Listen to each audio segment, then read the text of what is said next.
Hello students, good morning, जय हिंद। नमस्कार बच्चों, क्या हाल चाल?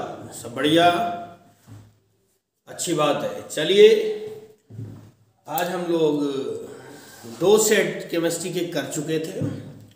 Chemistry class 12th English medium के दो सेट हम लोग कर चुके थे। आज हमारा थर्ड पार्ट आ रहा है।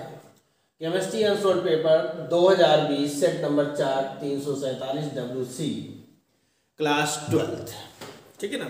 और हमने जैसा कि आपको बताया था कि ये हमारे पास HM का अनसॉल्व पेपर है, इसी से हम सॉल्व करवा रहे हैं, इसी से आप सीरीज, या आपके पास किसी और कंपनी का होगा तो उससे कोई फर्क नहीं पड़ता, क्योंकि आपको हमने सेट नंबर 4 347 कोड डाल दिया है। कोड के हिसाब से आप लोग देखते रहिएगा, ठीक है ना। तो प्यारे बच्चों, हम लोग आज चलने वाले हैं केमिस्ट्री अनसॉल्व पेपर थर्ड पर, जिसे हमें सॉल्व करना है।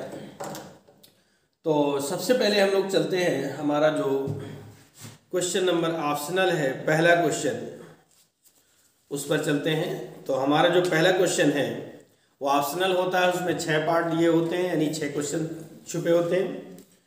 तो आइए देखते हैं, कह रहा है पहला क्वेश्चन है, यानी फर्स्ट का ए पार्ट है, कह रहा pure silicon and germanium are. Silicon और जर्मेनियम, शुद्ध सिलिकॉन और जर्मेनियम क्या होते हैं? Conductors, insulators, semiconductors, none of these. Semiconductor होते हैं, अर्धचालक होते हैं। इसका थर्ड ऑप्शन सही है, सेमीकंडक्टर।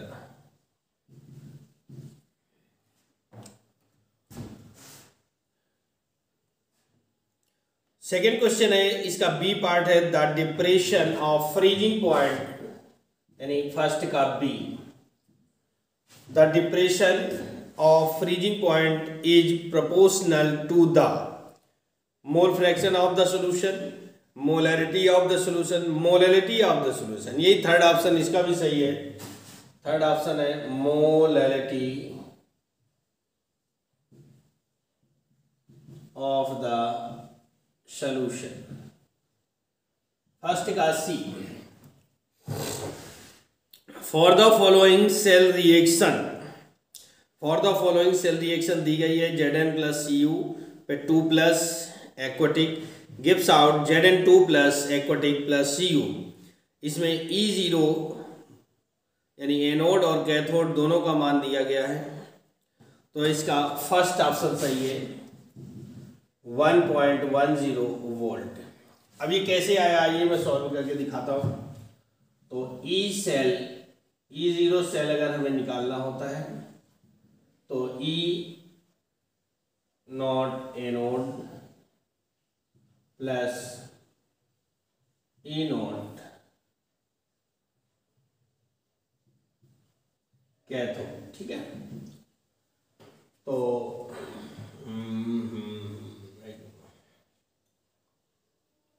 उल्टा, E naught cathode minus E naught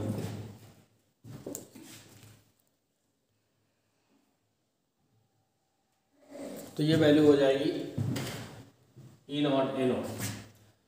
cathode में माइनस वाला मान, सॉरी प्लस वाला मान, और एनोड में माइनस वाला, तो इसका मान दिया गया है 0.34 माइनस माइनस हो जाएंगे 0.76।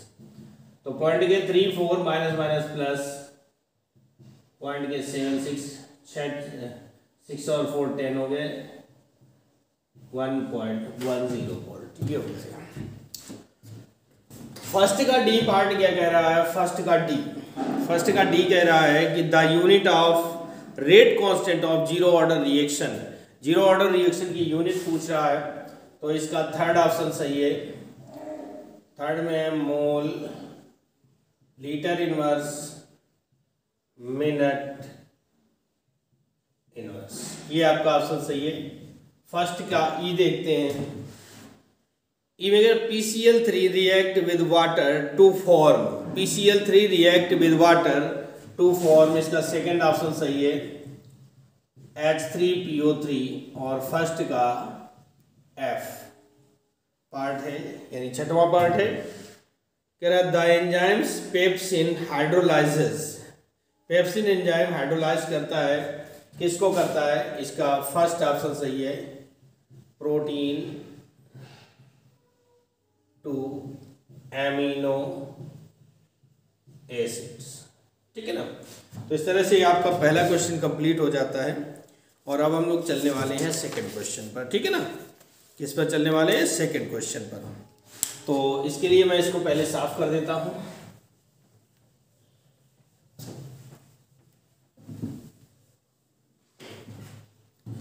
और सेकंड क्वेश्चन हमारा क्या कह रहा है? दूसरे का सेकंड का ए पार्ट कह रहा है, calculate the packing efficiency in CCP structure, how does it differ from packing efficiency in HCP structure. ठीक है। तो हमें जो है सीसीपी, पहली चीज तो समझ लीजिएगा, सीसीपी इक्वल टू एफसीसी होता है। ठीक है ना। सीसीपी इक्वल टू, यानी सीसीपी को ही एफसीसी कहते हैं, यानी फेस सेंटर्ड क्यूब। तो फेस सेंटर्ड क्यूब अगर हम इसको कहते हैं तो इसके अकॉर्डिंग अगर हम चलेंगे तो हमें इसकी पैकिंग इफिशियंसी काउंट करनी है। ठीक है ना। तो लिख सकते हैं पैकिंग, ठीक है ना। क्या करते हैं, बहुत ध्यान से देखने की बात है कि पैकिंग इफिशियंसी हमसे काउंट करवा रहा है, EFFICIENCY, packing efficiency of CCP. ठीक है ना। तो पैकिंग इफिशियंसी ऑफ सीसीपी, इनमें number of atoms, number of atom, अब नंबर ऑफ एटम को हम Z से प्रेजेंट करते हैं तो Z इक्वल टू 4, यानी फेस सेंटर्ड क्यूब में नंबर ऑफ एटम कितने होते हैं? 4 होते हैं। अब जब नंबर ऑफ एटम 4 होते हैं तो उसी के अकॉर्डिंग चलेंगे कि वॉल्यूम ऑफ 4 एटम्स। अब चूंकि एटम हमारा कैसा होता है? सराउंडेड होता है, राउंड में होता है। तो राउंड का जो वॉल्यूम होता है 4/3 पाई आर क्यूब, ये 1 का होता है, इंटू 4 कर देंगे तो इक्वल टू क्या आ जाएगा? 16 पाई आर क्यूब अपॉन 3। ठीक है ना। 16 पाई आर क्यूब अपॉन 3, ये आ जाएगा किसका?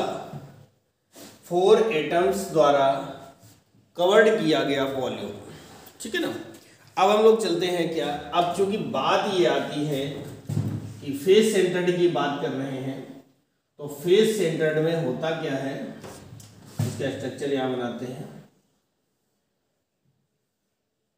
क्या होता है? एटम्स कॉर्नर पर होते हैं और एक एटम्स फलक पर होता है, फेस पर होता है। तो अगर हम इसको ट्राइंगल ABC माने तो ये रेडियस बनेगी, इसका सेंटर एक रेडियस और एक रेडियस, 4 रेडियस हो जाती हैं इसमें, है ना। और जब 4 रेडियस हो जाती है तो 4 रेडियस के अकॉर्डिंग हम चलेंगे तो हम लिखते हैं triangle ABC from triangle ABC। ठीक है ना।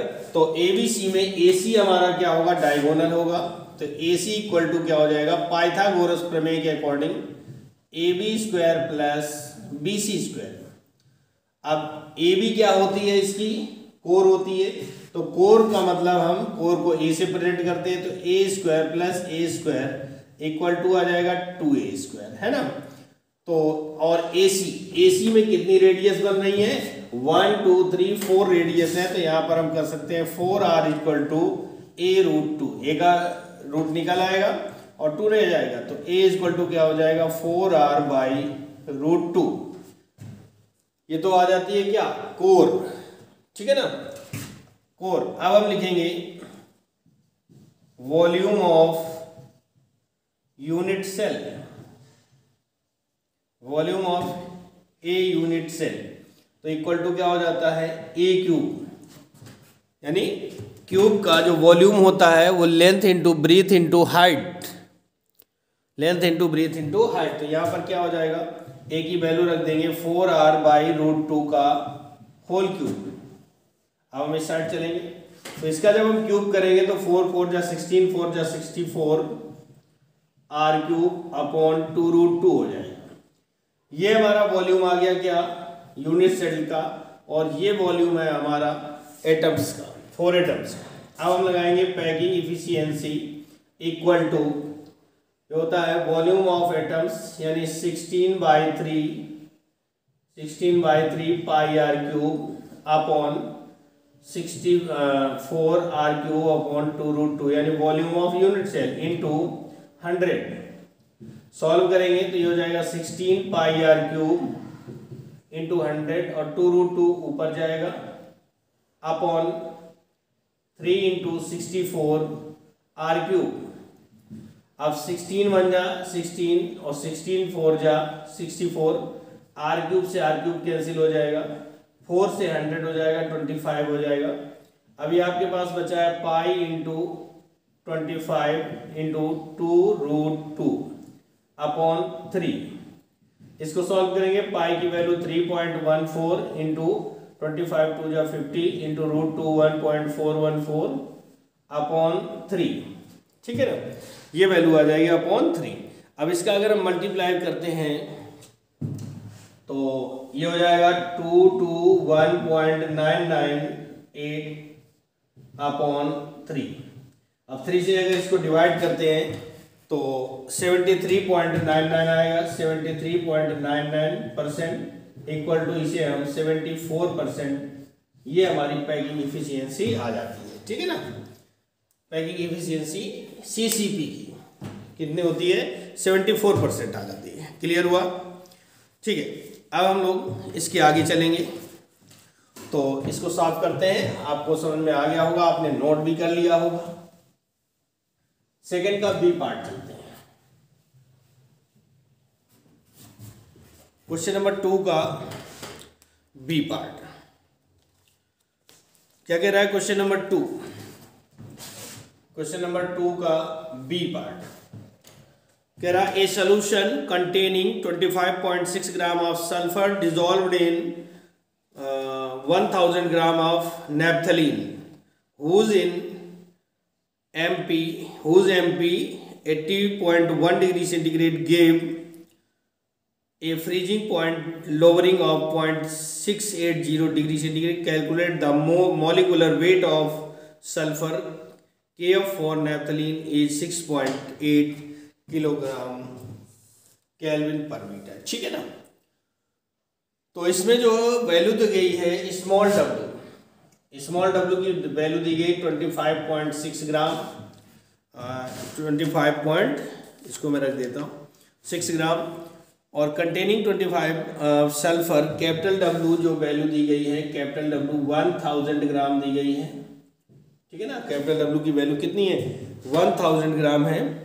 और डेल्टा टीएफ फ्रीजिंग पॉइंट जो लोअरिंग हुई है वो डेल्टा टीएफ में हुई है 0.680 डिग्री सेंटीग्रेड, इतना लोअर हुआ है यानी डाउन हुआ है। और केएफ की वैल्यू भी दे रखी है, केएफ इक्वल टू दे रखा है 6.8 केल्विन पर मीटर, ये वैल्यू दी गई है। और हमें कैलकुलेट क्या करना है, मॉलिक्यूलर वेट यानी कि m इक्वल टू फाइंड करना है। ठीक है, तो हमारा जो फॉर्मूला होता है वो m इक्वल टू क्या होता है 1000 इंटू के F into small W upon delta T F into capital W. तो ये हो जाएगा 1000 इंटू के एफ की वैल्यू हो गई 6.8, स्मॉल डब्ल्यू हो गया आपका 25.6 अपॉन डेल्टा टी एफ है 0.680 इंटू और कैपिटल डब्ल्यू की वैल्यू 1000 से 1000 क्रॉस हो जाएंगे, 1 2 और 1 2 3 है ना, तो एक जीरो बढ़ा दे सकते हैं और ये सारे पॉइंट हट जाएंगे, 0 से 0 कैंसिल हो जाएगा, 68 से 68 कैंसिल हो जाएगा। m इक्वल टू क्या बचा 256। ठीक है ना, 256 हो जाएगा। ये आपका दूसरे का 20 पार्ट सॉल्व हो जाता है। अगले क्वेश्चन है यानी दूसरे का सी पार्ट कह रहा है कि determine the equilibrium constant, determine the equilibrium constant. तो भैया ये रहा हमारा दूसरे का बी था और ये हम चल रहे हैं सेकंड का C part. Determine the equilibrium constant with the help of next equation. देखिए प्यारे बच्चों, कि हो सकता है इसमें स्पीड मेरी थोड़ी ज़्यादा हो, बट अगर स्पीड बढ़ाएंगे नहीं तो आपका जो वीडियो होगा वो बहुत लंबा हो जाएगा, है ना।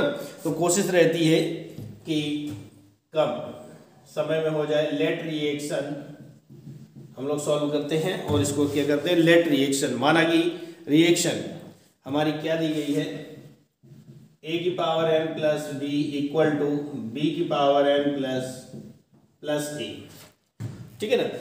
Equilibrium constant, equilibrium constant k equal to क्या होता है, प्रोडक्ट अपॉन रिएक्टेंट या रीजेंट कहते हैं, रिएक्टेंट, ठीक है। तो प्रोडक्ट हमारे क्या है, a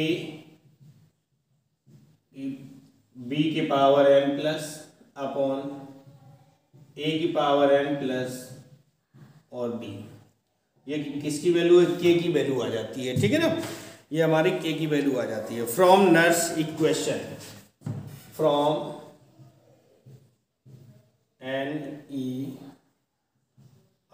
NERST Nernst equation, from Nernst equation से लगाते हैं। तो नर्स इक्वेशन क्या होती है, E इक्वल टू e की पावर 0 माइनस, ठीक है ना, RT upon NF log e की पावर, ठीक है। अब लॉग e होता है m की पावर n प्लस होता है, तो यहां पर वैल्यू कितनी है, a b की power n plus upon a की power n plus into b, ठीक है ना। ये हमारा हो जाता है।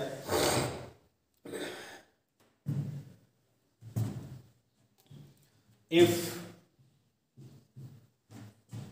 रिएक्शन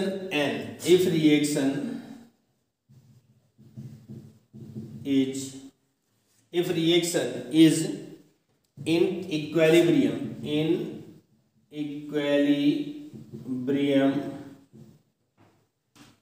यदि साम्य में, रिएक्शन काहे में है, साम्य अवस्था में है कि इक्विलिब्रियम में है, then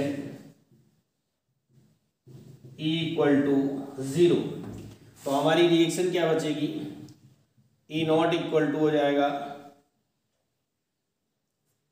E not equal to हो जाएगा RT upon NF log E a b की power n plus upon a की power n plus into b, ठीक है। ये हमारी इक्वेशन हो जाएगी। और इसको अगर हम इधर से इधर ले आए तो क्या हो जाएगा, E not into NF upon RT, ये क्रॉस में जाएगा तो ये उल्टा हो जाएगा, लॉग E, और ये वैल्यू किसके इक्वल है, k के इक्वल है, तो यहाँ पर k रख सकते हैं। अब अगर हम k इक्वल टू फाइंड करेंगे, k इक्वल टू, ठीक है ना, तो k इक्वल टू क्या हो जाएगा कि E not NF upon, sorry यहाँ पे दिख नहीं रहा होगा, मैं यहाँ लिख देता हूँ, k इक्वल टू हो जाएगा E not NF upon RT log E के, सॉरी लॉग E, ये हमारा इक्वेशन हो जाएगी, ठीक है ना। ये हमारी क्या हो जाएगी, इक्वेशन हो जाएगी, आपका आंसर हो जाएगा। तो सेकंड का बी कंप्लीट हो जाता है। अब हम लोग चलने वाले हैं सेकंड के सी पार्ट पर,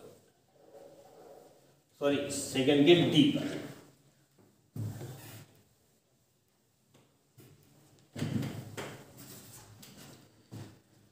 तो सेकंड का जो डी कह रहा है, वो कह रहा है justified that the time required to complete, ठीक है ना, justified the time required to complete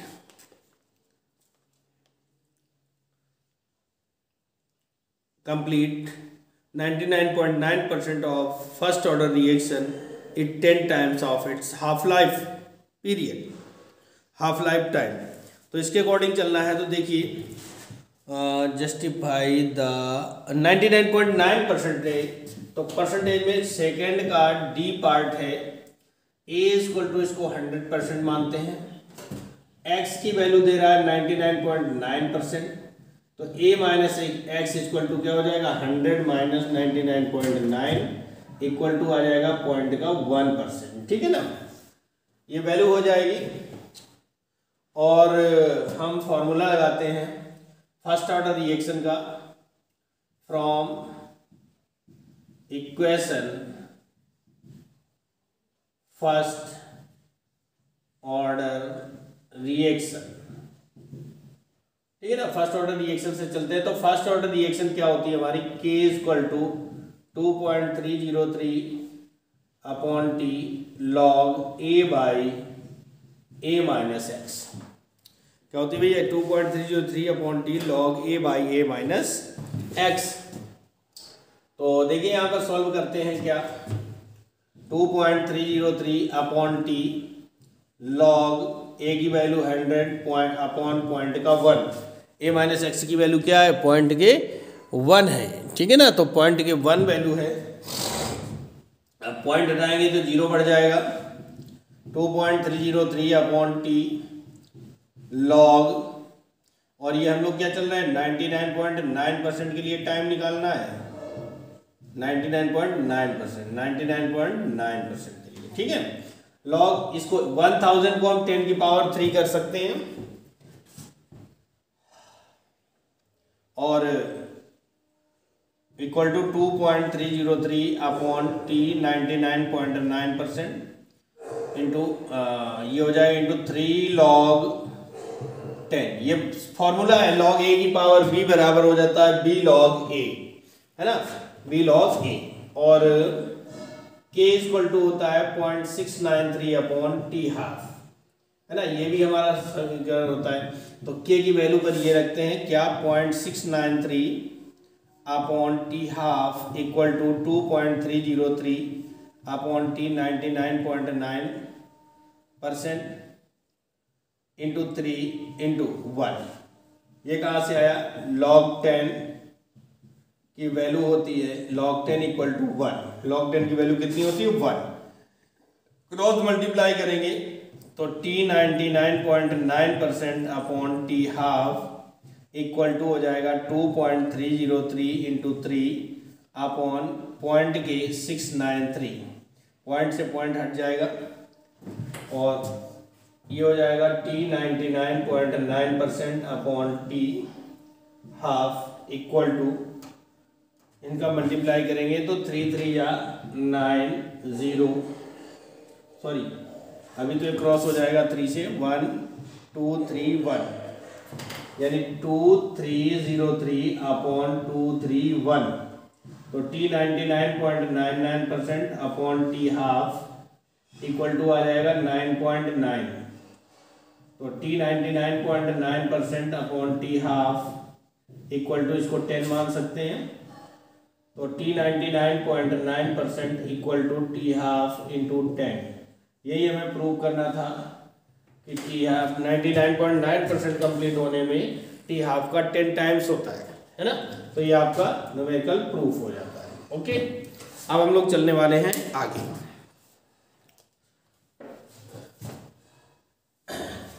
note कर लिया होगा, हम लोग क्वेश्चन नंबर 3 का ये चलते हैं, what happens when right the chemical equation, what happens when करना है, राइट द केमिकल इक्वेशन में कंप्लीट करनी है हमें, ठीक है, केमिकल इक्वेशन को कंप्लीट करना है। तो केमिकल इक्वेशन में आते हैं, इसको साफ कर देता है,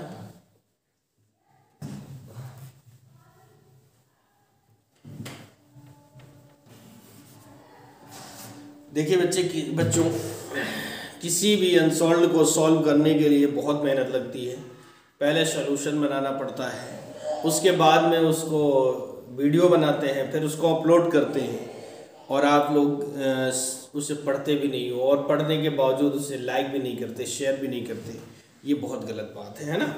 कुछ तो हमारे लिए भी और अपने लिए भी टाइम निकाल लो, इससे फ़ायदा आपका ही है।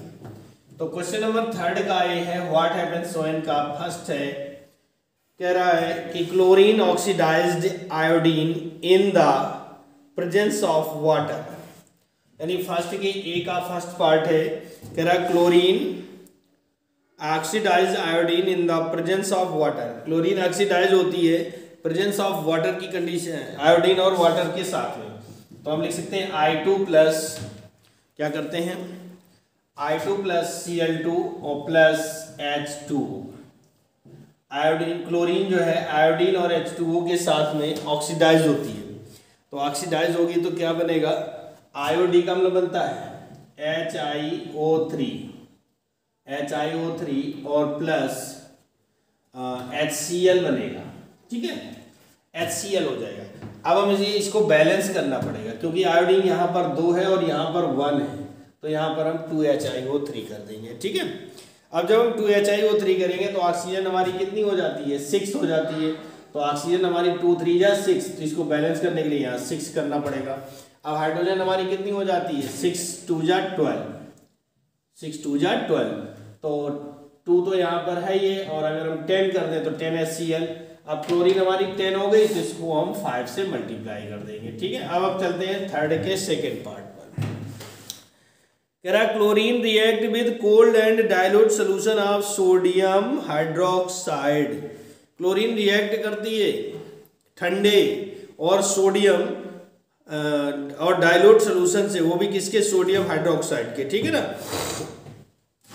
तो क्लोरीन के लिए Cl2 और सोडियम हाइड्रोक्साइड के लिए NaOH रिएक्ट करेंगे तो एक तो बनाएगी साल्ट सोडियम क्लोराइड और एक बनेगा sodium hypochloride NaOCl plus H2O।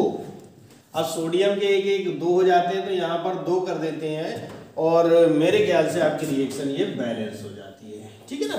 तो थर्ड का ए कंप्लीट हो जाता है। ये आपका हो गया क्वेश्चन नंबर थर्ड का ए कंप्लीट होता है।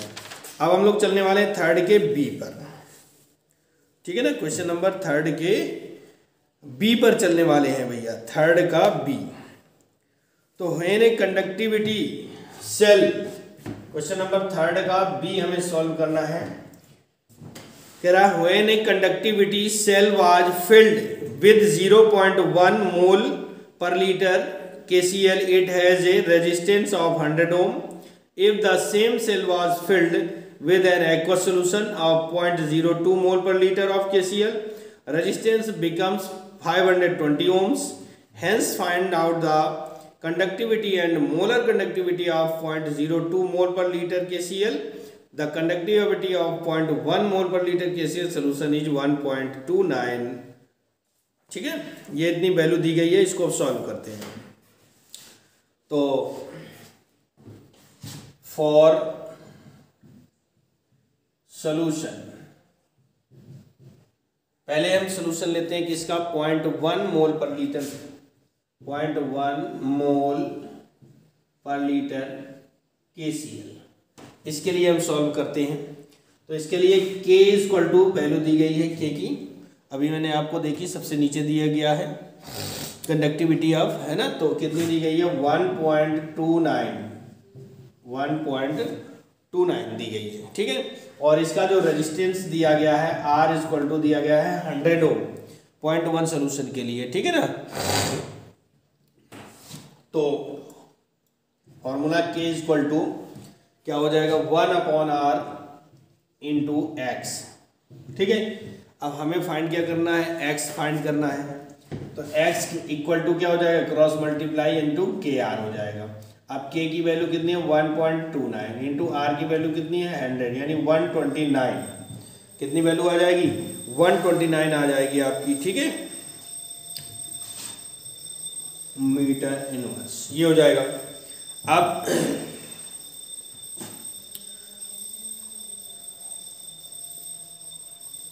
हम सॉल्यूशन, सेकेंड सॉल्यूशन के लिए चलते हैं।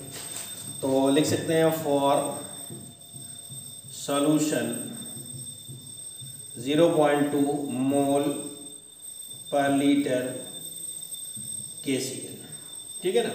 इसके लिए चलते हैं। तो इसके लिए हम को K फाइंड करना है। तो K इक्वल टू क्या हो जाएगा, 1/R इंटू एक्स, ठीक। तो x की वैल्यू 129 आ चुकी है। तो ये हो जाएगा 1/r की वैल्यू कितनी है 520 इंटू एक्स की वैल्यू कितनी है 129, ठीक है, इतनी है। अब इसको अगर सॉल्व करते हैं तो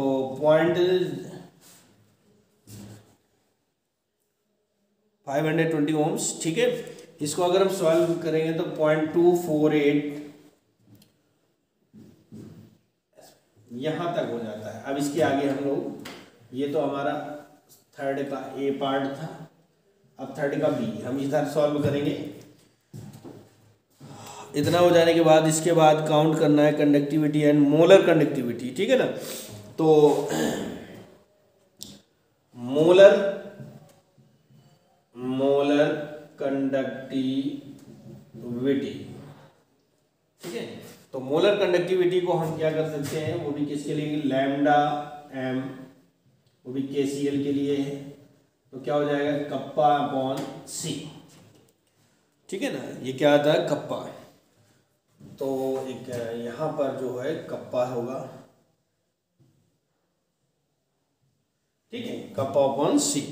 तो कप्पा की वैल्यू हमारी फिलहाल चूंकि कंसंट्रेशन इसमें दिया गया है, एक मिनट, यहाँ पर है 0.02 है ना, ये 0.02 मोल पर लीटर के लिए दिया गया है। अच्छा, तो ये हो जाएगा hence C equal to, concentration तो निकालनी पड़ेगी ना।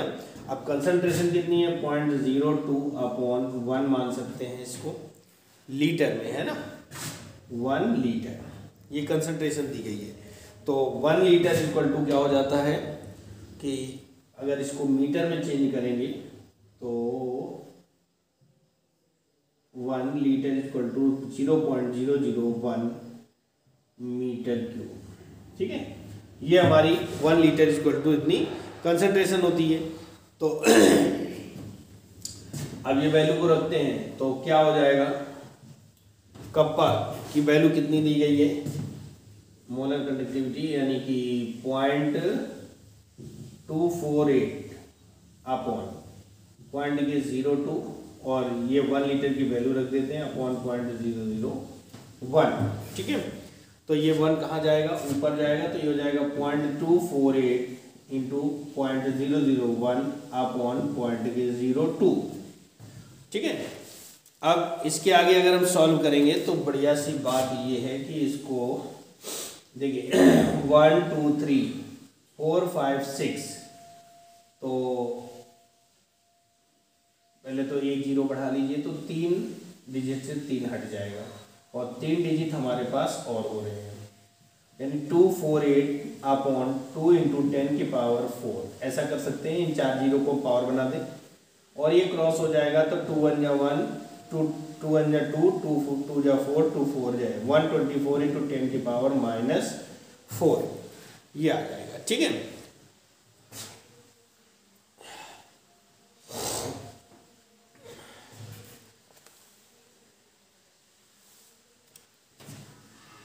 ये हमारा आंसर हो जाएगा थर्ड का बी। ओके, हो गया होगा। तो अब हम लोग थोड़ा सा थर्ड के सी पार्ट पर चलते हैं।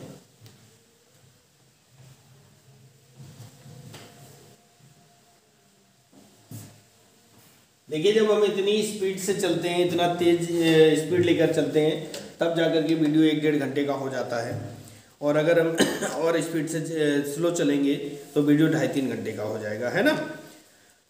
तो थर्ड का सी, क्वेश्चन नंबर थर्ड का सी पार्ट क्या कह रहा है भैया, थर्ड का C, explain molecularity and order of a reaction with suitable example. तो आपको करना क्या है, मॉलिक्युलरिटी की डेफिनेशन देना है प्लस एग्जाम्पल देना है, और दूसरा देना है order of reaction, order of reaction, definition देनी है, एग्जाम्पल देना है। ये आपको मिलेगा चैप्टर नंबर 4 में, आपके नोट्स पर मौजूद है ये डेफिनेशन। हम आपको डेफिनेशन नहीं करवाएंगे वरना वीडियो 3-4 घंटे का हो जाएगा, क्योंकि आप पेपर ही सॉल्व कर रहे हैं ना, तो मैं भी पेपर ही सॉल्व कर रहा हूँ तो बहुत टाइम लगेगा। ओके, थर्ड का डी है, right the relationship between the following right the relationship between the following. अच्छा भैया, तो इसका फर्स्ट पार्ट जो दिया गया है, यानी कि क्वेश्चन नंबर 3 का डी का फर्स्ट पार्ट और इसका सेकंड पार्ट, दो चीज़ें नॉर्मेलिटी एंड मोलरिटी। ठीक है, तो हम लिख सकते हैं इसमें कि relation between normality and molarity. ठीक है, ये रिलेशन हमें बताना है। तो देखिए होता क्या है, नॉर्मेलिटी इक्वल टू मोलैरिटी, या इसको यहीं से चेंज कर लें, normality into equivalent weight equal to molarity into molecular weight. ठीक है, अब क्या होता है कि नॉर्मेलिटी को हम एन से प्रेजेंट करते हैं, इक्विवेलेंट को कैपिटल ई से करते हैं, मोलैरिटी को कैपिटल एम से और मॉलिक्यूलर वेट को डब्ल्यू से, सॉरी स्मॉल एम से। तो अगर हमें नॉर्मेलिटी इक्वल टू निकालना है तो ये हो जाएगा m इंटू एम अपॉन ई। ये हमारा रिलेशन होता है किसमें, नॉर्मेलिटी और मोलैरिटी में। ठीक है, इसका जो सेकंड पार्ट है उसमें दिया गया है, सेकंड पार्ट 3 का सेकंड, तो ये फर्स्ट पार्ट आपका हो गया होगा। इसके सेकंड पार्ट पर चलते हैं।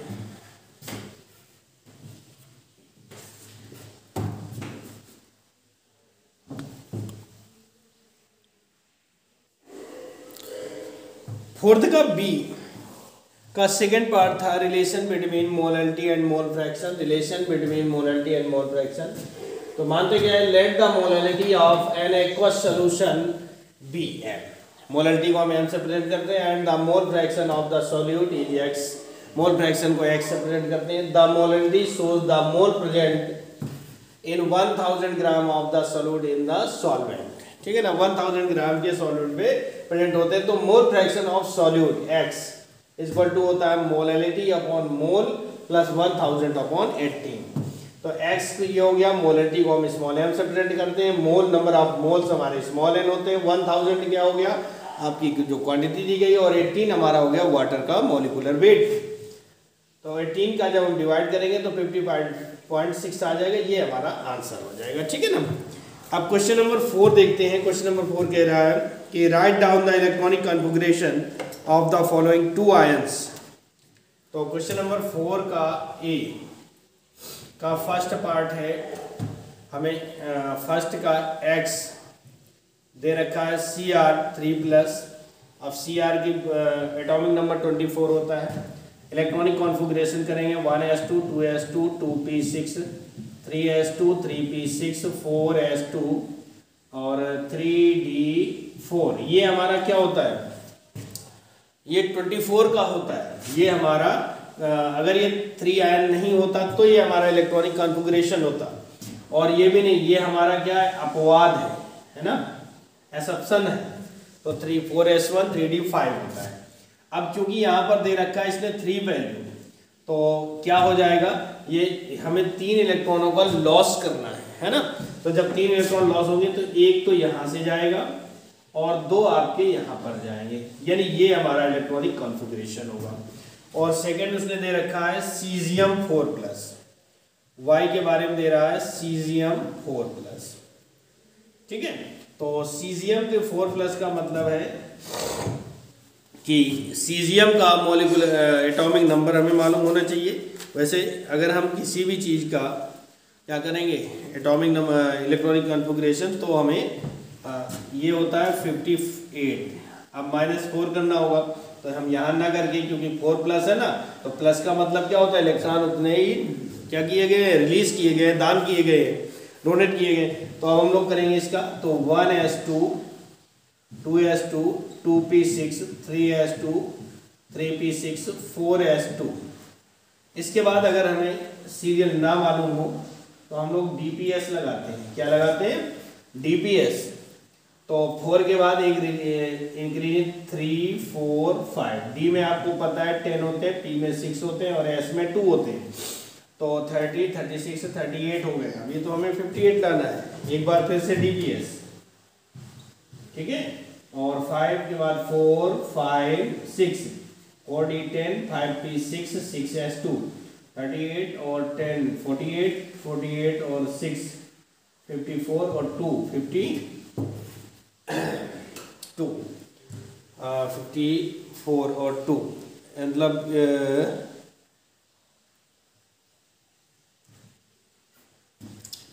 इसके बाद हमारा आ जाएगा 4f2, ठीक है। तो अब चूंकि हमें 4 इलेक्ट्रॉन ड्रोन करने हैं तो -4 अगर हम करेंगे, यहाँ पर -3 होगा। अगर हम 4 डोनेट करेंगे तो देखिए 2 तो हमारे यहाँ से जाएंगे, ये 0 हो जाएगा और ये 0 हो जाएगा, ठीक है ना। तो अगर हम इनको ये 4 इलेक्ट्रॉन हमें डोनेट करने थे तो 4 इलेक्ट्रॉन हमने डोनेट कर दिए, तो ये हमारा इलेक्ट्रॉनिक कॉन्फ़िगरेशन हो जाएगा, ठीक है। नेक्स्ट चलते हैं, इसको साफ करते हैं और चलते हैं 4 के ए के सेकेंड पार्ट।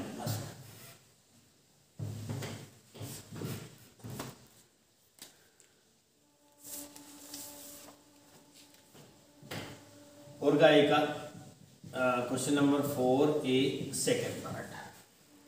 4 का ए का जो सेकेंड पार्ट है वो कह रहा है write down the structural formula of chromate and dichromate ions, ठीक है। तो CR पहले क्रोमेट दे रहा है तो CHROMATE क्रोमेट आयंस। इसका जो मॉलिक्यूलर फॉर्मूला होता है CrO4। क्या होता है भैया? CrO4 -2 ions. आयन की बात करना तो CrO4 -2 आयंस। अब हमें इसका स्ट्रक्चरल फॉर्मूला देना है तो क्या हो जाएगा? Cr oxygen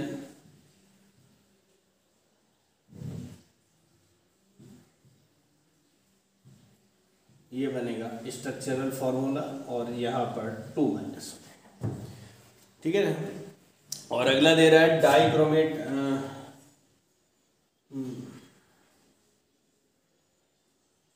dichromate ion, dichromate ion तो ये होता है Cr2O7 डबल माइनस। इसका ये फॉर्मूला होता है। तो इसमें क्या होता है, कंडीशन आएगी हमारी Cr से 3 ऑक्सीजन तो जुड़ी जाएंगे, ठीक है, और 2 Cr के हैं, ये कंडीशन, ठीक है। और एक हमारा जो ऑक्सीजन बचा है वो क्या करेगा, वो दोनों Cr से अटैच हो जाता है, ये स्ट्रक्चर बनता है और 2 माइनस हो जाते हैं, ठीक है। अब ये हमारा हो जाएगा। अब 4 का बी का फर्स्ट पार्ट है। बहुत यूपी बोर्ड में बहुत सारे क्वेश्चन दे देते हैं, बी का, फर्स्ट का, सेकंड का, सीधे सीधे नंबर दे दो यार। How is Dacron obtained from ethylene glycol and Teflon. ये चैप्टर नंबर 15 के सवाल हैं जो कि आउट ऑफ सिलेबस हो चुका है, ठीक है ना, जो कि आउट ऑफ सिलेबस है।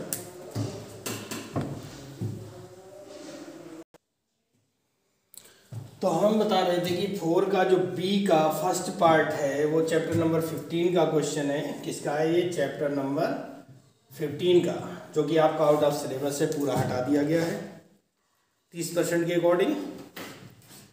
इसका सेकंड पार्ट, बी का सेकंड पार्ट, बहुत पार्ट है भैया।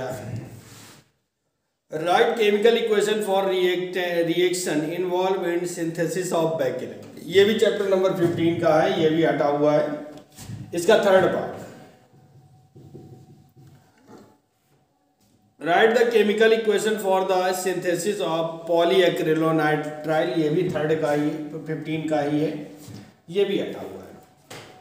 अब चलते हैं 4 के सी पर। चौथे का सी, सिमेटिडाइन एंड रेंसिटिडीन, ये चैप्टर नंबर 16 के क्वेश्चन है। द बेटर एंटासिड्स, ये चैप्टर नंबर 16 के क्वेश्चन है जो कि आउट ऑफ सिलेबस है। ये चैप्टर नंबर 16 के क्वेश्चन है। 15 और 16 आपका चैप्टर जो है वो हटा दिया गया है। 4 का D, write down the application of helium, neon and organ. Write down the application यानी यूज ऑफ हीलियम, तो आपको हीलियम, नियॉन एंड ऑर्गन, इनके यूजेस आपको चैप्टर नंबर 7 के पार्ट नंबर डी पर मिलेंगे, ठीक है ना। और अगर आपके पास नोट्स नहीं अवेलेबल है तो आप हमें कमेंट बॉक्स में कमेंट करके दे दीजिए कि अगर आपके पास ये नोट्स अवेलेबल नहीं है तो मैं आपके लिए इनके लिए अलग से वीडियो बनाकर आपको प्रोवाइड करवा दूंगा, ठीक है। अब हम लोग इसको साफ करते हैं और चलते हैं क्वेश्चन नंबर 5 पर। ये हमारा 4 का डी है, ठीक है, 4 का डी।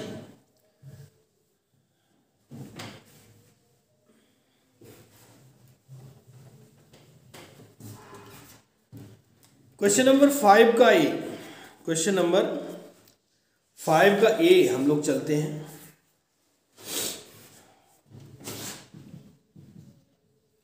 फाइव का ए का भी फर्स्ट पार्ट है।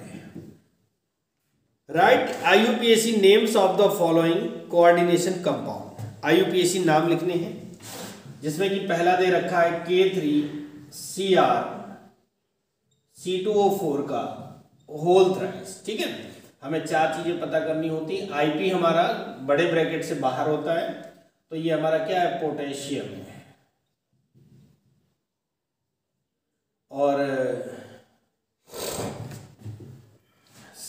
IP के बाद हमें लिगेंड चाहिए, C2O4 है तो ट्राई ऑक्जेलेटो,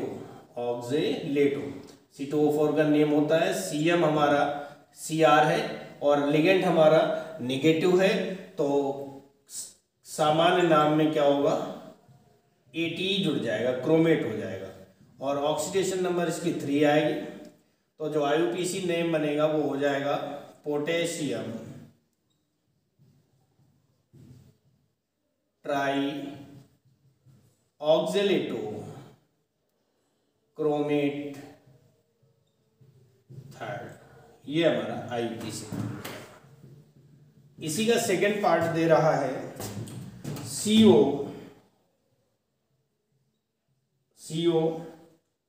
NH3 का होल 5 CO3 और C। तो IP इसमें क्या है, हमारा क्लोराइड है और लिगेंड हमारा क्या है, 2 लिगेंड है, एमीन है और कार्बोनेटो है। तो जब 2 लिगेंड हो जाते हैं तो हम लोग क्या करते हैं उसको अल्फाबेटिकली, यानी एमीन पहले आएगा तो पेंटा एमीन। पेंटा क्यों हुआ भैया, क्योंकि NH3 के पास थे। कार्बोनेटो और CM हमारा क्या हो जाएगा, कोबाल्ट। और ON इसकी कितनी आएगी, 3 हो जाएगी। तो इसका जो नेम बनेगा, नेम हो जाएगा पेंटा एमीन कार्बोनेटो कोबाल्ट थर्ड क्लोराइड, ठीक है। ऐसा क्यों हुआ, तो देखिए भैया यहाँ पर IP जो था वो पॉजिटिव था, तो पॉजिटिव का IP पहले नाम लिखा जाता है। यहाँ पर IP निगेटिव है तो उसका नाम बाद में लिखा जाएगा, ठीक है ना, ये हो जाता है। अब इसी 5 के A का सेकेंड पार्ट है, draw the structure of geometrical isomers of FeNH3 का होल ट्वाइस CN4, ठीक है ना, ये दे रहा है। तो इसमें हमें स्ट्रक्चर बनाना है किसका, FeNH3 का होल ट्वाइस CN4, ये हमें स्ट्रक्चर देना है, ठीक है। तो आइसोमर्स इसके देने हैं, तो देखिए हमें सेंट्रल मेटल देखना होगा। सेंट्रल मेटल कौन है, Fe है सेंट्रल मेटल, ठीक है। और सेंट्रल मेटल में हमारे लिगेंड जुड़े हुए हैं 4 और 2 6, तो CN CN CN CN NH3 and NH3। एक तो सीधा सीधा ये स्ट्रक्चर बनता है। अब इनमें जो तीर का निशान होता है वो लिगेंड से सेंट्रल मेटल की ओर होता है, ठीक है ना, लिगेंड से सेंट्रल मेटल की ओर होता है। ये हमारा सिस फॉर्म है, यानी समपक्ष, सारे यानी समान जो लिगेंड है वो एक ही साइड में, और इसका जो दूसरा बनेगा वो क्या हो जाएगा, Fe, ठीक है ना, Fe हो जाएगा। और NH3 CN CN CN CN। अब इनके तीर ऐसे हो जाएंगे, तो यहां पर देखेंगे CN CN NH3 CN CN NH3 मैंने डिस्टर्ब हो रहा है, तो इसे कहते हैं ट्रांसफॉर्म, यानी विपक्ष, यानी समान फंक्शनल ग्रुप जो है वो भिन्न भिन्न साइडों में है, इधर उधर है, तो ये हमारा आ जाएगा क्या, विपक्ष। अच्छा, आयन भी दिया हुआ है, इसमें माइनस है तो ये माइनस हो जाएगा, ठीक है। ये हमारा जियोमेट्रिकल स्ट्रक्चर हो जाएगा। तो इस तरह से क्वेश्चन नंबर 5 का ए कंप्लीट हो जाता है। अब हम लोग चलते हैं 5 के बी पर।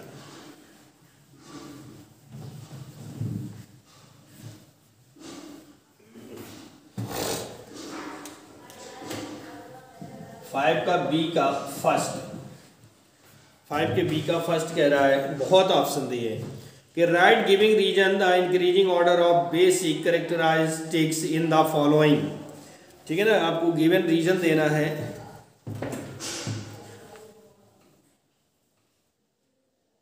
तो first the write giving reason the increasing order of basic characterise in the following.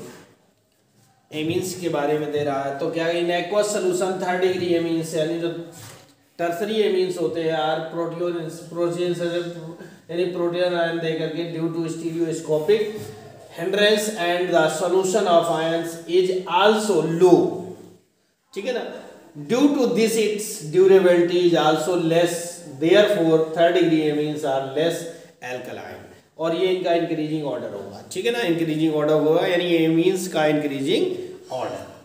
अब हम लोग 5 का बी का सेकेंड पार्ट कह रहा है कि how would you prepare chlorobenzene from diazonium salt, यानी क्लोरोबेंजीन फ्रॉम डाइएजोनियम सॉल्ट। तो यहां डाल सकते हैं क्लोरोबेंजीन फ्रॉम डाइएजोनियम साल्ट, ठीक है। तो क्लोरोबेंजीन जो बनाना है हमें, और डाइएजोनियम साल्ट का फॉर्मूला होता है C6H5N2 + Cl-, ये हमारा डाइएजोनियम क्लोराइड है, ठीक है ना। और इसको हम रिएक्ट करवाते हैं HCl/CuCl से, ठीक है, HCl/CuCl कैटालिस्ट, ये सेंडमायर रिएक्शन का एग्जाम्पल है, और हमें क्लोरीन ऑब्टेन हो जाएगी प्लस डाइएजोनियम समूह का रिप्लेसमेंट हो जाता है, ठीक है ना। अरे सॉरी, ऐसा लिख दें, या फिर आप ऐसा भी लिख सकते हैं C6H5Cl + N2, ये, ठीक है ना, ऐसा ऑब्टेन हो जाएगा।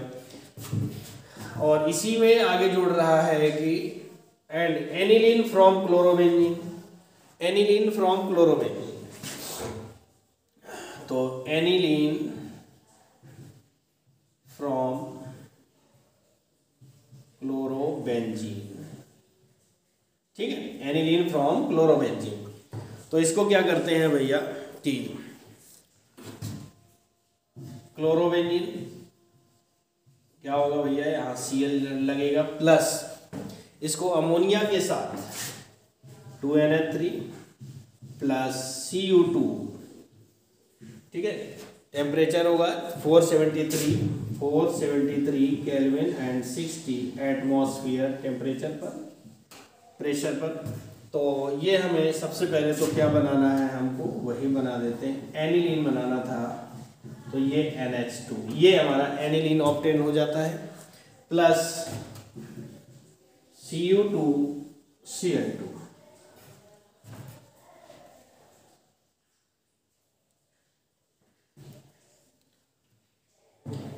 और प्लस H2।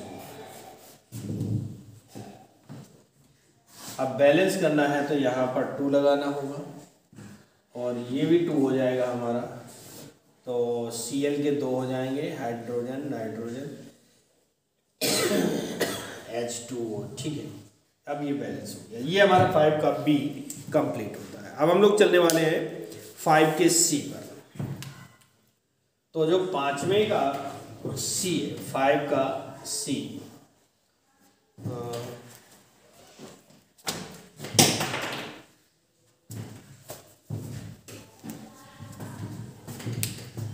इसको साफ करते हैं।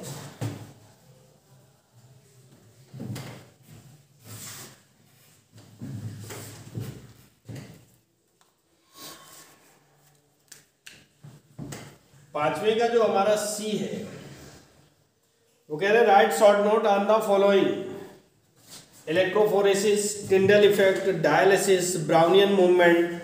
ये आपको चारों चैप्टर नंबर 5 में मिलेंगे, आपके पास नोट्स हैं, ठीक है ना। ये चारों पार्ट आपको आपकी थ्योरी, आपके टीचर्स ने, आपके सर ने बनवाया होगा, वहां पर है आपके, ठीक है। अब हम लोग चलेंगे 5 के डी पर। 5 के डी पर कह रहा है right the main ores of the following metals with their chemical formula. ये आपका आउट ऑफ सिलेबस है, ये चैप्टर नंबर 6 का क्वेश्चन है जो कि आपका आउट ऑफ सिलेबस है। अब question number 6, how would you prepare phenol. 6 का एक काम करते हैं, इसको साफ ही कर देते हैं ना। क्वेश्चन नंबर 6 का कह रहा how would you prepare phenol from diazonium salt, from sulphuric acid, from cumene. इनसे हमें क्या बनाना है, फिनॉल ऑब्टेन करना है। क्या बनाना है भैया, फ्यूमॉल। तो हम पहले लिखते हैं फ्रॉम डाई, इसका फर्स्ट पार्ट है diazonium salt. From diazonium salt से हमें क्या बनाना है, फिनॉल बनाना है। तो डाई एजोनियम सॉल्ट का फॉर्मूला होता है N2+Cl-, ठीक है, डाई एजोनियम साल्ट। इसका हम करवाते हैं हाइड्रोलिसिस H2O के साथ, तो ये बन जाता है, बड़ा सिंपल सी रिएक्शन है, फिनॉल प्लस N2 और प्लस HCl, ये हमारा फिनॉल ऑब्टेन हो जाएगा। सेकंड दे रहा है, पहले रिएक्शन होगी from sulphonic acid, from sulphonic acid, from sulphonic acid, ठीक है। तो सल्फोनिक एसिड का फॉर्मूला क्या होता है, यहां पर SO3H, ये बना बेंजीन सल्फोनिक है, बेंजीन सल्फोनिक एसिड है। इसकी क्रिया हम सोडियम हाइड्रोक्साइड से एनिमल, तो क्या हो जाएगा, बेंजीन सल्फोनेट प्राप्त हो, सोडियम सल्फोनेट SO3Na ऑब्टेन होगा। और इसकी पुनः NaOH से अगर हम रिएक्ट करवाते हैं तो सोडियम फिनॉक्साइड ऑब्टेन होता है। क्या होता है, ONA, यानी ये सोडियम फिनॉक्साइड है, सोडियम फिनॉक्साइड ये बना। अब सोडियम फिनॉक्साइड का क्या करवाना है, अम्ल और जल के साथ रिडक्शन, तो हमें फिनॉल ऑब्टेन हो जाएगा, ठीक है, ये हमारा फिनॉल बन जाएगा। और थर्ड पार्ट पे दे रहा है फ्रॉम क्यूमीन, तो देखिए भाई, क्यूमीन का जो फॉर्मूला होता है C और CH2 नहीं CH3 और CH3 और एक यहाँ पर हाइड्रोजन, ये हमारा क्यूमीन है, ठीक है। और इसका ऑक्सीडेशन करवाना है, क्या करवाते हैं, ऑक्सीडेशन। अगर हम इसको ऑक्सीडेशन करवाते हैं तो एक योगात्मक योग, ठीक है। C single bond CH3 single bond, इसको हमने साफ कर दिया, आपने लिख लिया होगा, CH3 और COOH, ये आपका हो जाएगा।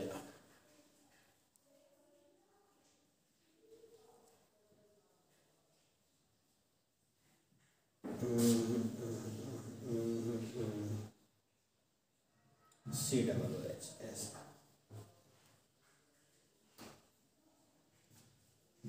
COOH, ठीक है। और ये पुनः अब घटित होकर के फिनॉल देगा प्लस CH3CO CH3 देगा, ठीक। अब इसके बाद में इसी में जोड़ रहा है, अच्छा सेकंड पार्ट है, तो मैं इसको साफ कर देता हूँ फर्स्ट पार्ट को।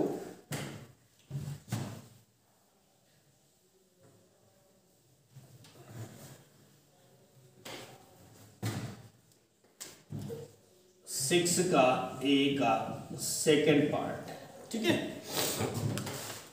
कह रहा है differentiate between primary secondary and tertiary alcohols according to their structure, ठीक है। प्राइमरी सेकेंडरी और टर्सरी एल्कोहल में डिफरेंस करना है, तो लिख सकते हैं यार, difference between 1 degree 2 degree and 3rd degree alcohols, ठीक है ना। तो बाय ऑक्सीडेशन मेथड से हम बता रहे हैं आपको क्या होता है। प्राइमरी एल्कोहल जो होते हैं वो ऑक्सीडाइज होकर के एल्डिहाइड देते हैं। देखिए CH3 CH2OH, ये हमारा प्राइमरी एल्कोहल है। ऑक्सीडाइज करना है K2Cr2O7 प्लस H2SO4 की उपस्थिति में, तो CH3 CHO एल्डिहाइड बनेगा, जो पुनः ऑक्सीडाइज होकर के CH3 CH2 नहीं CH3 COOH एसिड बनाता है, ठीक। पहली कंडीशन। सेकेंड कंडीशन क्या है, जो सेकेंडरी एल्कोहल होते हैं, 2 डिग्री एल्कोहल होते हैं, CH3 CHOH, ऑक्सीडाइज करना है K2Cr2O7 प्लस H2SO4 के साथ, तो ये कीटोन बनाते हैं। कीटोन इज ऑब्टेन, जो पुनः ऑक्सीडाइज होकर के एसिड बनाता है। और थर्ड यानी टर्सरी एल्कोहल जो होते हैं, टर्सरी एल्कोहल वो नॉर्मल टेम्परेचर पर ऑक्सीडाइज नहीं होते, नॉर्मल टेम्परेचर पर ऑक्सीडाइज नहीं होते, बट उनका टेम्परेचर करने पर यानी गर्म करने पर, हीट करने पर K2Cr2O7 प्लस H2SO4 ऑक्सीडाइज होकर के कीटोन बनाते हैं, कीटोन देते हैं, जो पुनः ऑक्सीडाइज होकर के एसिड बनाता है। ये हमारा है 6 के ए का सेकेंड पार्ट।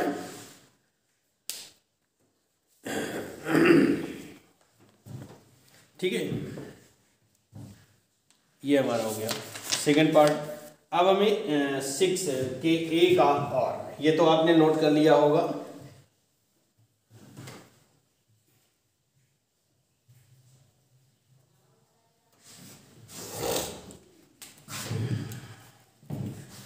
सिक्स का ए का second part, write the IUPAC नाम से ए का और कह रहा है right the IUPAC names of the following compounds. अरे भैया बहुत बड़ा, आप CH3 CH CHC CH3 CH3 CH3 OH और CH3 काउंटिंग करेंगे 1 2 3 4 5।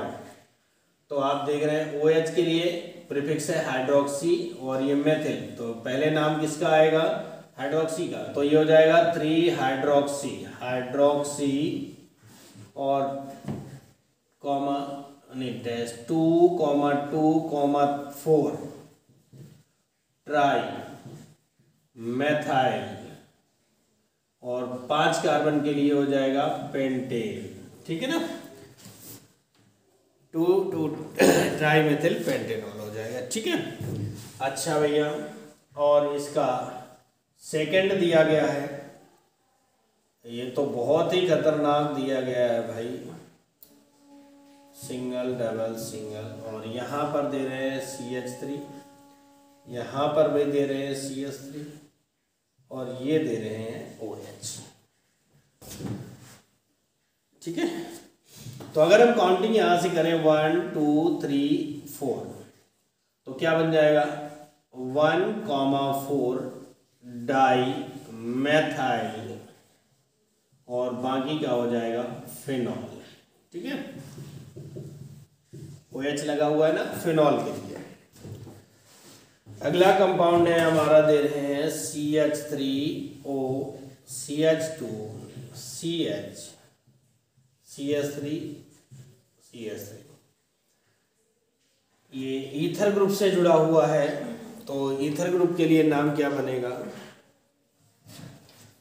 इधर मेथॉक्सी, इसको हम प्रीफिक्स बनाते हैं, ये प्रीफिक्स है हमारा, तो मेथॉक्सी और 1 2 3 2 methyl propane, methoxy 2 methyl propane. अब इसका जो 4 है, चौथा पार्ट है, वो क्या दे रहे हैं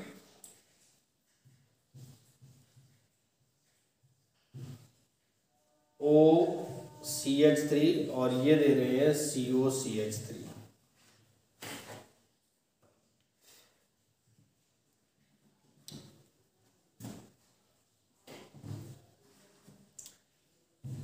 ये एसीटोन है, OCH3 है, ये ईथर ग्रुप लगा हुआ है, इसको हम ऐसा भी लिख सकते हैं, है ना, तो ये बन जाएगा 1 2 मेथॉक्सी 2 मेथॉक्सी और एसीटो फिनॉल।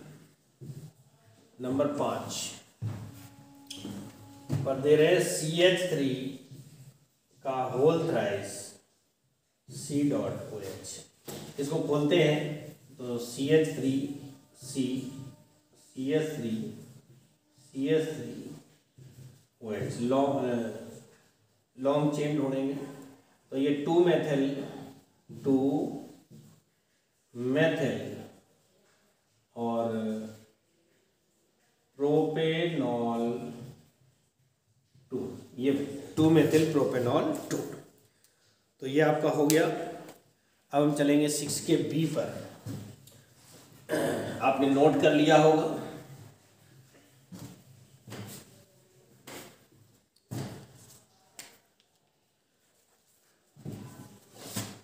क्वेश्चन नंबर 6 का B कह रहा है write short note on following Etard reaction, Rosenmund reaction, Gattermann Koch reaction, aldol condensation and Cannizzaro reaction. ठीक है ना, तो ये सारे आपको आपके नोट्स पर मिल जाएंगे, आप लोग अपने नोट्स से कर लेंगे। ठीक है ना, फ्रॉम नोट्स यहाँ से कर लेंगे। और 6 के B का जो आप चलते हैं 6 का B का और 6वें के B का और हाउ वुड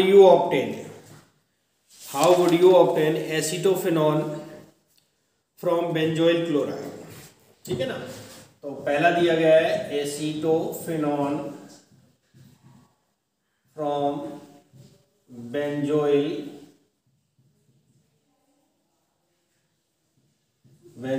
क्लोराइड। एसीटोफिनॉल बनाना है किससे, बेंजोइल क्लोराइड से बनाना है। तो देखिए क्या होता है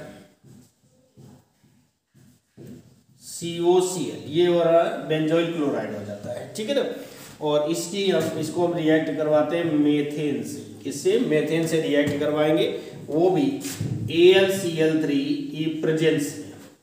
तो हमें ऑब्टेन हो जाएगा एसीटोफिनॉल, क्या होगा CH3 और प्लस HCl, एक हाइड्रोजन और Cl मिलके रिलीज हो जाएंगे। सेकंड कह रहा है,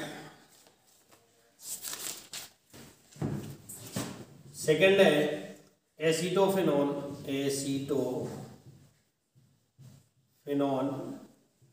फ्रॉम बेंजीन। बेंजीन बनवा रहा है, बेंजीन से एसीटोफिनोन कर रहा है, तो बेंजीन का फॉर्मूला होता है C6H6 प्लस, इसको रिएक्ट करवा दीजिए एसिटिल क्लोराइड से, तो ये बन जाएगा C6H5CO CH3 और प्लस HCl, ये हमारा एसीटोफिनोन ऑप्टेन हो जाएगा। ठीक है, और इसी में कह रहा है कि एसीटोफिनोन फ्रॉम बेंजोनाइट्राइल, एसीटोफिनोन फ्रॉम बेंजोनाइट्राइल। ठीक है, एसीटोफिनोन फ्रॉम बेंजोनाइट्राइल, तो C6H5Cl, ये हमारा क्या है, बेंजोनाइट्राइल।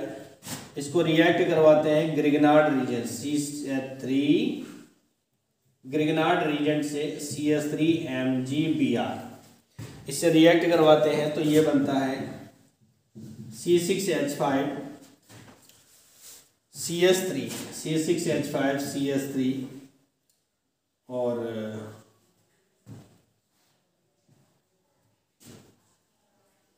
C6H5CH3 और NMgBr, मतलब एक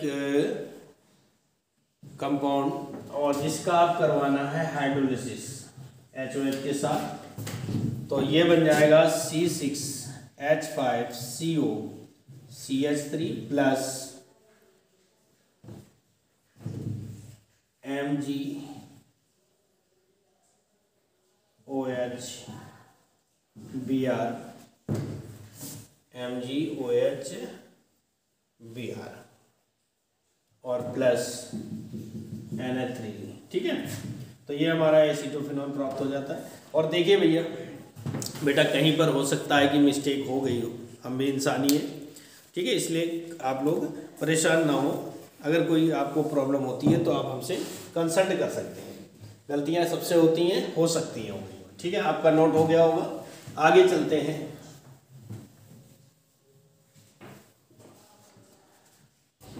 इसी में कह रहा है 6 के बी का और का सेकेंड पार्ट, 6 के बी का और का सेकेंड पार्ट कह रहा है कि write down the distinction between aldehyde and ketones with the help of Fehling solution and सिफ रिएजेंट्स।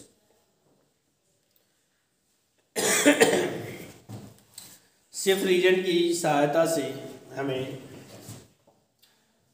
तो परीक्षा टेस्ट करते हैं, टेस्ट, और एक तरफ एल्डिहाइड हो जाएगा और दूसरी तरफ कीटोन हो जाएगा। ठीक है, एल्डिहाइड एंड कीटोन्स। ठीक है, तो इसको हम क्या लिख सकते हैं कि ऑन हीटिंग विद, पहली कंडीशन ऑन हीटिंग विद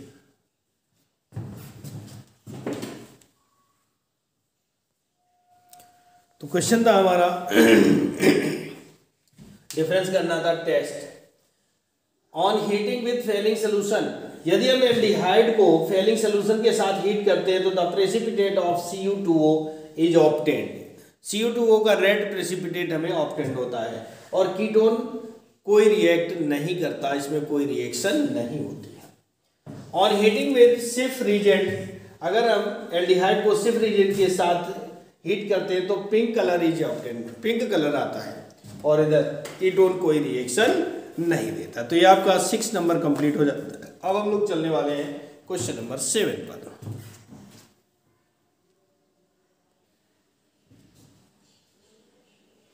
तो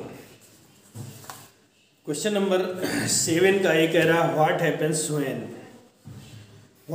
व्हेन, क्या होता है जब ethyl bromide is heated with alcoholic KOH। तो देखिए एथिल ब्रोमाइड का फॉर्मूला होगा C2H5Br, ऐसा भी लिख सकते हैं अथवा ऐसा भी कर सकते हैं CH3CH2Br। इसको हम KOH के साथ हीट करना है, एल्कोहल ये सोल्यूशन है तो एल्कीन बनेगा, alkene is obtained plus KBr plus H2। Second point है मेथिल क्लोराइड, ठीक है ना, तो एल्कीन ऑब्टेन होता है। नेक्स्ट है methyl chloride is react with dry ethereal sodium, यानी इथरी विलेन के साथ, सोडियम के इथरी विलेन के साथ रिएक्ट होना है, वो भी किसको, मेथिल क्लोराइड को। तो CH3Cl मेथिल क्लोराइड हो गया और सोडियम के साथ रिएक्ट करवाना है, तो मेथिल क्लोराइड के हमें 2 मॉलिक्यूल्स लेने होंगे CH3, वो भी यहाँ पर ईथर की प्रेजेंस में। तो देखिए इतना भाग निकल जाता है, ये ऑब्टेन होगा CH3 प्लस 2NaCl, तो यहाँ पर आपको 2 करना होगा, ये बैलेंस करना।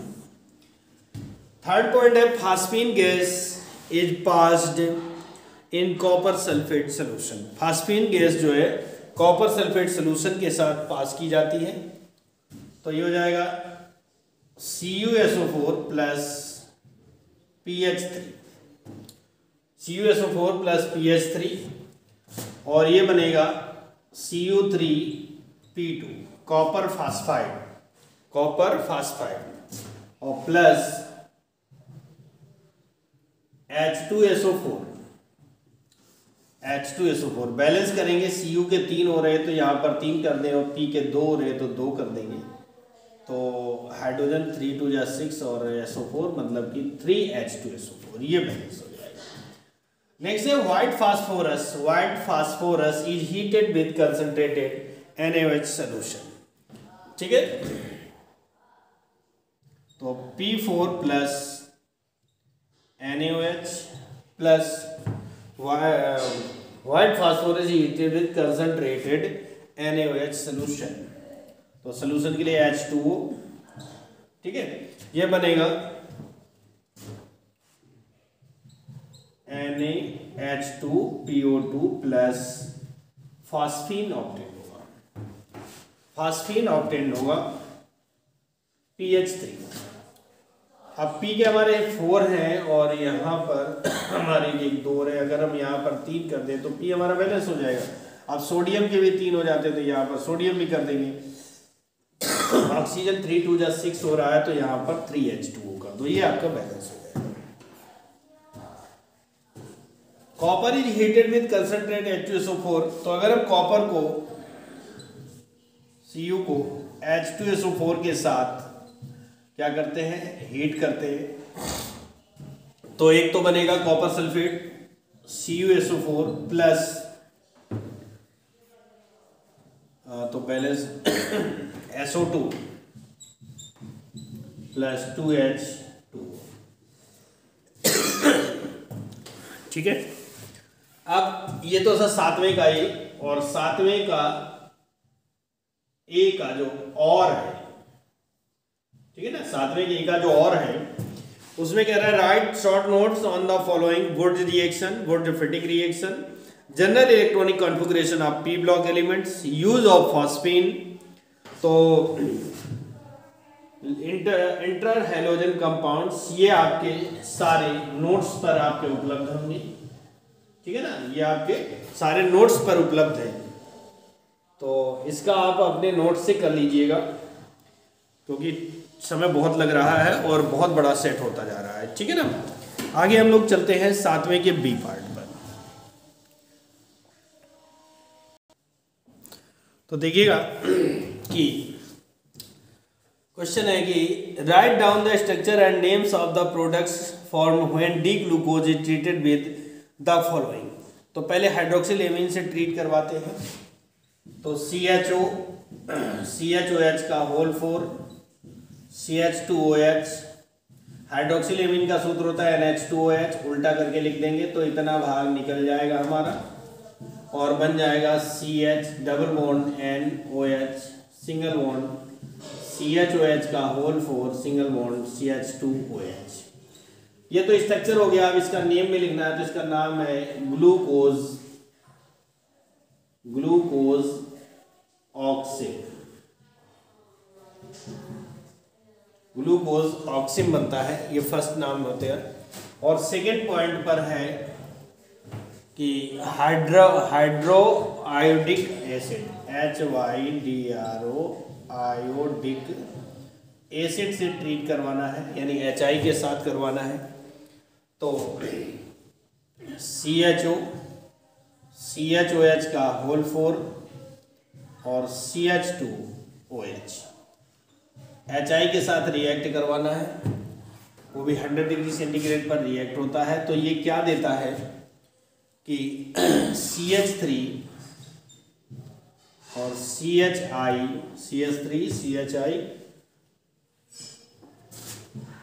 CH2 का होल थ्राइस और CH3 रह जाएगा, पुनः रिएक्ट करेगा HI से। तो CH3 और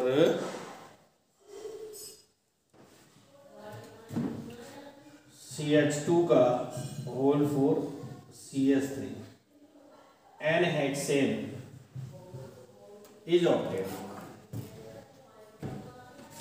हेक्सेन इज ऑब्टेन हो जाएगा। ये दो रिएक्शन हो गई। अब नंबर 3 पर चलते हैं।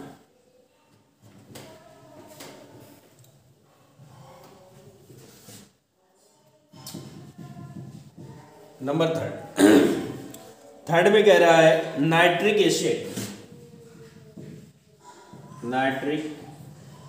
एसिड से रिएक्ट करवाना है ग्लूकोज को। तो CHOH का होल 4 और CH2OH। नाइट्रिक एसिड के साथ में क्या होता है, ऑक्सीडाइज्ड हो जाता है। ठीक है, ऑक्सीडाइज होगा HNO3 के साथ, तो बनाएगा क्या COOH, CHOH का होल 4 और COOH। ये ग्लूकोनिक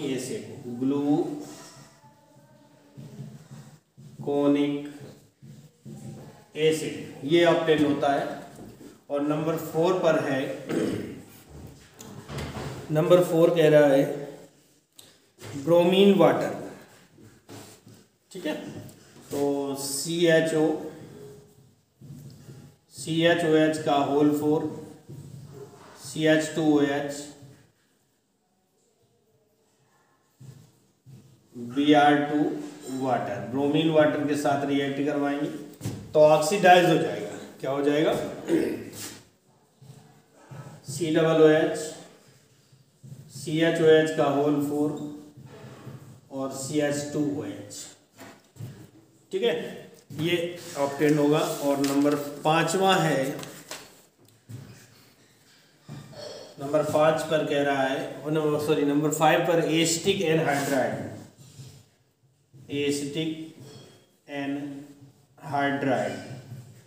के साथ रिएक्ट करवाना है। तो CHOH का whole 4 CH2OH plus 5 acetic anhydride से रिएक्ट होना है। तो 5CH3CO का होल ट्वाइस O, ये एसिटिक एनहाइड्राइड होता है। CHO CH2 COO CH3 का whole 4 CH2 COO CH3 plus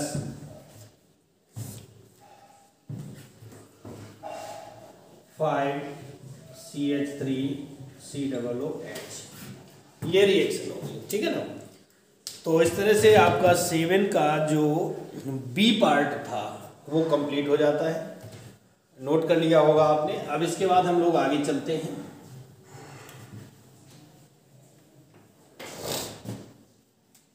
seven के बी का और कह रहा है discuss the structure of glucose in detail. Glucose के स्ट्रक्चर को विस्तार पूर्वक समझना है। तो अगर हम इसका विस्तार पूर्वक संरचना देते हैं तो देखिए ग्लूकोज का सूत्र होता है CHO के साथ, तो double bond O CHOH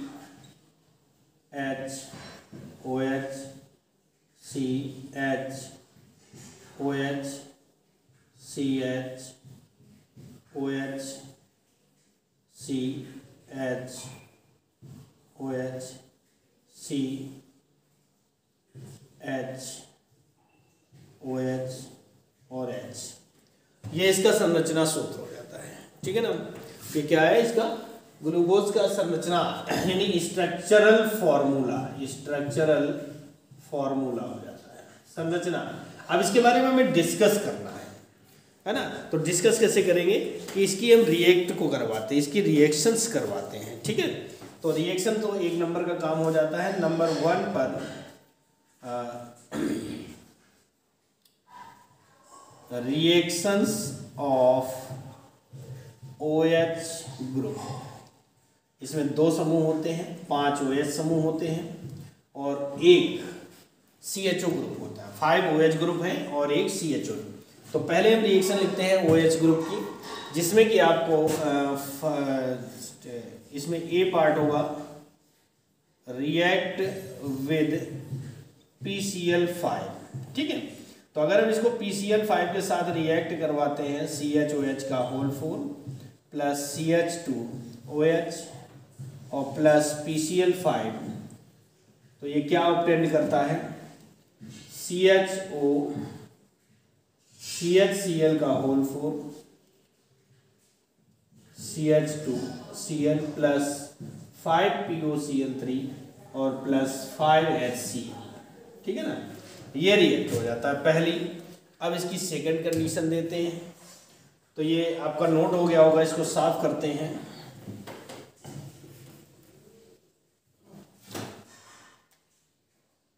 B number पर करते हैं react with acetyl chloride COCl, इसके साथ रिएक्ट करवा देते हैं एसिटिल क्लोराइड के साथ। तो CHOH का whole 4 CH2OH plus 5CH3COCl gives out CHO CHCOOCH3 CH2COOCH3। ठीक है, और प्लस 5HCl, ये ऑप्टेंड हो जाएगा। ठीक है, अब हम नंबर 2 पर हेडिंग डालते हैं क्या, reactions of aldehyde group, CHO group की रिएक्शन दिखाते हैं। तो नंबर 1 इसमें A नंबर पर रिएक्ट विद HCl, तो CHOH का होल 4 CH2OH और इसको रिएक्ट करवाना है HCl से। तो HCl से जब रिएक्ट करवाएंगे तो कंबाइंड कंपाउंड प्राप्त होगा CH और Cl, सिंगल बॉन्ड CHOH का होल 4 CH2OH। ठीक है, ये CHOH और Cl ये बनेगा। ठीक है, और इसका जो है B नंबर पर देखते हैं, हाइड्रोक्सिल एमीन से रिएक्ट करता है, रिएक्ट विद हाइड्रोक्सिल एमीन। तो CHOH का होल 4 CH2OH प्लस, इसको उल्टा लिख देते हैं H2NOH, इतना भाग निकल जाएगा, बचेगा CH double bond NOH, CHOH का होल 4 CH2OH प्लस H2O, ठीक है।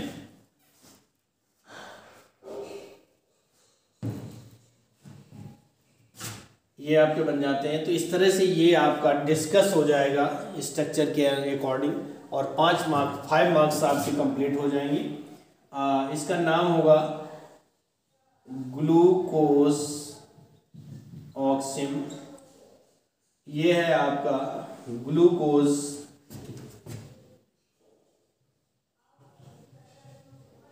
साइनोहाइड्रिन, और ये बनेगा पेंटा एसीटो ग्लूकोज, ये ना, ठीक है। तो इस तरह से प्यारे बच्चों ये आपका जो अनसॉल्व पेपर था वो कंप्लीट हो गया, यानी सेट नंबर 4 347 WCC कंप्लीट हो गया। बहुत मेहनत लगती है, निवेदन है कि एक लाइक, एक शेयर और एक कमेंट जरूर कर दिया करें, ठीक है ना। ओके, थैंक यू, जय हिंद।